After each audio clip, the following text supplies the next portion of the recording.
Your news for the state of Tennessee in 10 minutes. Tennessee in 10 is made possible by Tennessee Department of Labor and Workforce Development. Good morning and thanks for joining us for Tennessee in 10. I'm Amanda Hara. The TBI is investigating a shooting involving officers and a juvenile who they suspected of carjacking someone in West Tennessee. The stolen car was spotted in Gibson County Saturday afternoon. The deputy who initiated the chase opened fire, hitting one of the 3 juveniles inside. They're expected to be okay. The TBI says it's looking into what led up to the shooting. An 18-year-old is dead after a shooting at a party in East Tennessee. Officials say underage drinking and the presence of guns made for a fatal mix. Harriman police say Holden Howes was shot in the head and died at the hospital. Police say the suspected shooter was arrested later that morning during a traffic stop. The Rutherford County Sheriff's Office in Middle Tennessee is joining a federal immigration program that trains and authorizes state and local law enforcement officers to serve and execute warrants on undocumented immigrants once they're booked into jail. Some people who live in the area say the program will improve safety, but others are worried it will cause fear in the community.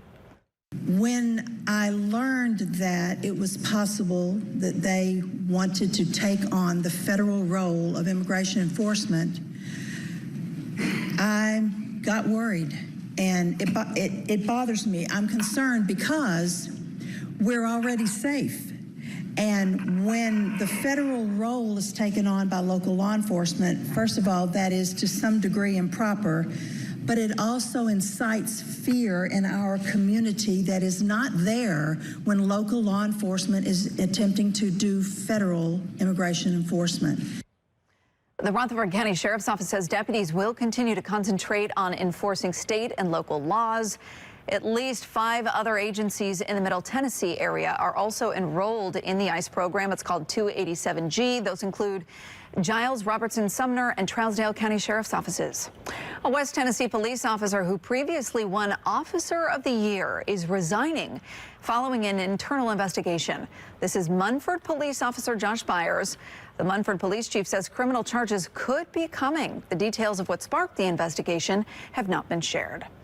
All right, First Alert meteorologist Melanie Layden tracking our chances for a little bit of rain. Yeah, some of us could see a couple of showers today. I don't think we're going to see too many of them. A few pop-up showers in kind of eastern Middle Tennessee and into East Tennessee later this afternoon. But for the most part, most of the state pretty dry for your Labor Day.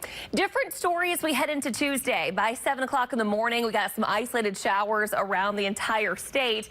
I think most of the rain tomorrow afternoon is really going to stay in West and Middle Tennessee, mainly throughout Nashville and back toward Memphis. We're going to see this kind of lasting throughout the day and into Tuesday night. We really need the rain, and where we're going to see it is going to be exactly where we need it, because our latest drought monitor shows that western Middle Tennessee and West Tennessee really already in a drought here across the area. A moderate drought at that, where you see those bright yellow shaded areas kind of in southern Tennessee there. That is where we are just abnormally dry.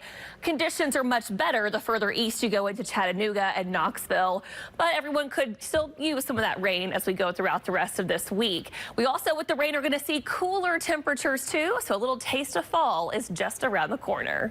Well, Senator Marsha Blackburn has introduced a bill expanding access to life flights and requiring Medicare to reimburse some of the cost. According to a 2019 study, air ambulances can be the difference between life and death. Patients taken by air were less likely to die than those taken by ground. Senator Blackburn says the bill makes sure everyone has access to life-saving health care. But I actually want to be a scientist, work as a doctor. 8-year-old Ava Page has been battling a form of leukemia since last October. She says her wish is to be a scientist when she's older to help make people healthy. Make-A-Wish Tennessee gave Ava that chance. She was able to spend the day with UT's colleges of pharmacy and nursing students and was even given, you can see her wearing it there, a custom lab coat. I got everything I wish to do. Ava was also able to make medicine with the pharmacy students and treated a teddy bear patient. Well, thanks for watching Tennessee in 10. First